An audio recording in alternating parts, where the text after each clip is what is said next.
Has the Pac-12 set yet another deadline for them to get a media deal done? And how many does that make now? I've lost count. Pull up a chair, sit back, relax, and let's talk about it right after a word from our sponsor. Ladies and gentlemen, this episode is brought to you by Dutch Miller Automotive, where friends and family pricing means you get the best deal right up front on any new or pre-loved vehicle in stock every time. With brands like Chevrolet, Chrysler, Dodge, Jeep, Ram, Kia, Hyundai, Ford, GMC, Buick, and Subaru, the Dutch Miller Automotive family is always growing and ready to put you in the car or truck you've been searching for. Check out our inventory across West Virginia at DutchMillerAuto.com or come in today to the home of friends and family pricing, only at a Dutch Miller Automotive store near you. What is up, college sports fans, Big 12 fans, and fellow members of Mountaineer Nation? This is Couz. Welcome into another edition of Couz's Corner. Pull that chair up and let me serve you up another shot of top shelf college football content on tap in today's episode. Once again, we are talking about the Pac 12 and their media deal. Now, it looks like there's another soft deadline the Pac 12 has set in order to try to get a deal done. And it may not have been set necessarily by the Pac 12 in this case, but I think it's kind of the deadline they have in their minds, and it's what Pac-12 media folks are kind of setting as a soft deadline in their eyes. Most notably, John Wilner. I'm going to share a little bit of an article here. I'm not going to really share the article as much as I'm going to share the bullet points from the article. It's behind the paywall. It's at the mercurynews.com if you want to go check it out. I will share one snippet from the article with you here near the end that I think is the biggest piece of information. But before that, I'm just going to kind of share the bullet points that Winter talked about in his article. So let's pop those up on the screen here. There's an unofficial deadline of July the 21st. Now, why July 21st? Well, July 21st is the date of the Pac-12 Media Day event that will take place in Las Vegas. We all know the Media Day event. Well, the focus is always on the players, the coaches, the upcoming season. They want to shine a spotlight on those things. Well, the Pac-12 is not going to want their Media Day event basically over dominated by the talk that of the fact they don't have a media deal. So I think it's important because the Kliavkoff provides some clarity to the presidents and to these schools about their media deal. Doesn't mean they have to have the media deal signed, sealed, and delivered by July 21st. But I think he at least needs to provide some clarity to his presidents because if they don't, the only thing they're going to get questions about at this event next week is what about your media deal? What about your media deal? Now, at the end of the day, I'm not sure how much that really matters to the Pac 12 because we all know they have not done themselves any favors from a PR standpoint so far by the statements they've made, by the deadlines they continue to set that go back months. Like I said in the opening, we've lost count at this point how many different deadlines they've thrown at us. So obviously, they don't really care about the PR spin. They're worried about getting this deal done. And I get that. That's fair.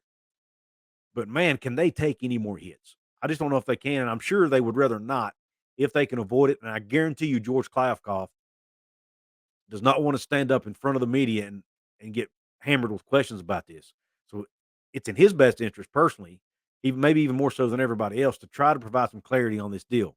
And maybe they have it, and maybe they're waiting for this day to announce it. Who knows? Who knows? Um, Now, the three things specifically they need clarity on are the media deal as a whole. Who are the network partners?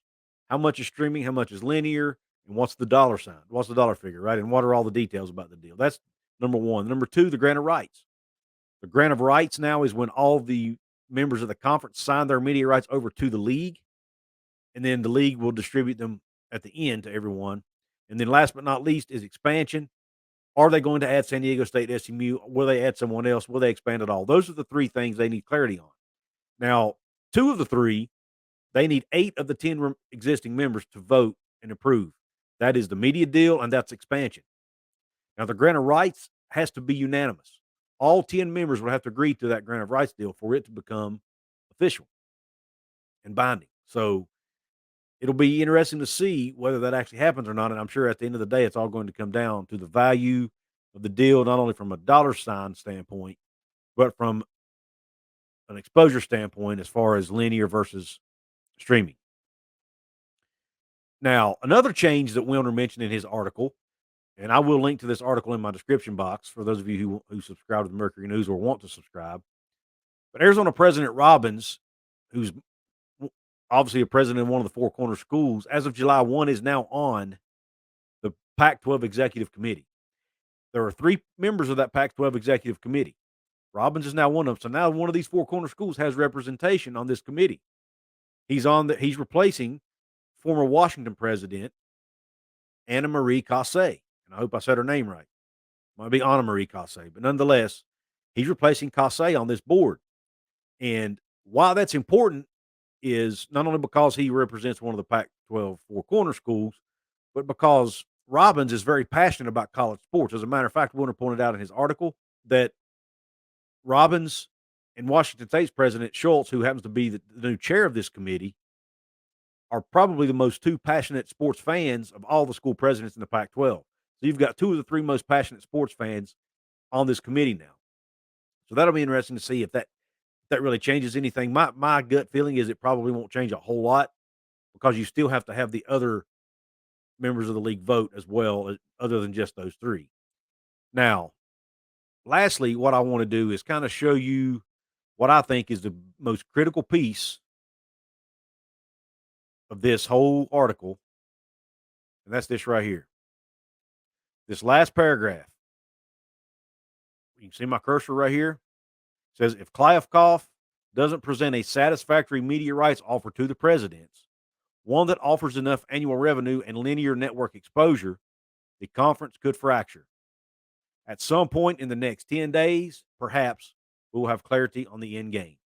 And that's the end of the article. So what that's telling me is that John Wilner, he's a Pac-12 guy, but I feel like he's tried to cover this extremely fairly throughout this whole process. He's going to look at this through a Pac-12 lens because he covers the Pac-12. Okay, there have been a lot of media outlets out there accused of covering things from a Big 12 spin, and maybe that's true. Wilner is going to cover it naturally from a Pac-12 spin, but even he is acknowledging in this that the conference will fracture if they don't get a satisfactory deal. Now, most of the presidents who have spoken out say they think they will get a deal. But what else are they going to say, right? They're not going to come out and say, well, I don't think we'll get a deal done. I think it's going to be terrible. And if it does, we're leaving. They can't say that, okay? They're trying to be positive. They're trying to toe the company line, so to speak, and do the right thing and say the right thing until they actually see this deal. I'm hearing now Jim Williams put out a tweet this morning saying he heard from a source of his at Stanford that the deal would be anywhere from high 20s to low 30s. If that's the case, the money will be there. The biggest piece, though, in my opinion, will be streaming. How much of this deal is going to be streaming versus linear? If it's a really heavy streaming deal, like 70, 80%, I don't know that all 4 of these corner schools will stay. It wouldn't surprise me to see a school like Colorado, maybe even Arizona, bolt to the Big 12 if they cannot get at least 50% streaming or maybe even 60%. They might even be willing to take 60% streaming. But if you start getting up to 70, now this is all my opinion. I have no sources on this. But in my opinion, if you start getting up to 70, 80% streaming, I think you'll see Colorado and Arizona potentially leave and go join West Virginia, Cincinnati, Houston, BYU, UCF, Texas Tech, Iowa State, Kansas State, TCU, Texas Tech, and Oklahoma State in the Big 12 conference. I want to hear your thoughts on this, Couz's Corner family. Drop a comment below. Let me know your thoughts. Are you surprised to see John Wilner come out and openly admit the Pac-12 could fracture if they don't get a satisfactory deal?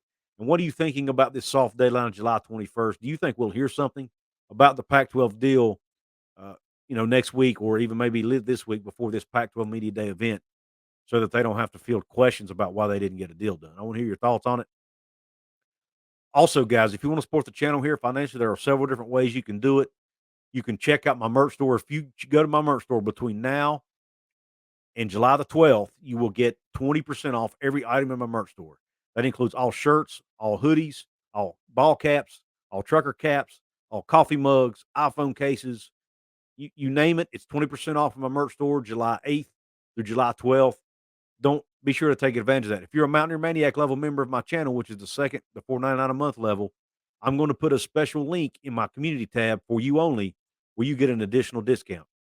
That's one of the perks of being a Mountaineer Maniac level member here at Couz's Corner. Which brings to mind the next thing. If you want to become a channel member here, there are 2 levels. There's the Country Roads level and the Mountaineer Maniac level. $2.99 a month, $2.99 a month, and $4.99 a month.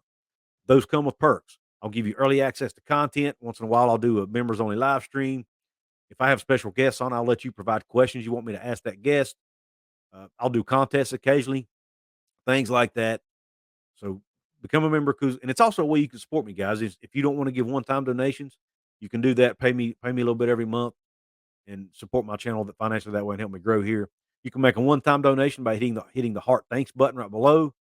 Last but not least, you can support me for free in 4 ways. You can hit the thumbs up button, which is a like, share this out with your family and friends, drop the comment below that I mentioned, and subscribe to the channel. All of that helps the YouTube algorithm, helps me grow organically here at Couz's Corner. And there's also going to be a video pop up on your screen probably about right now. If you want to check it out, it's another video YouTube recommends for you. With that being said, I really appreciate your support. Thanks for tuning in. Q Country Roads. West Virginia, mountain mama, take me home, country road.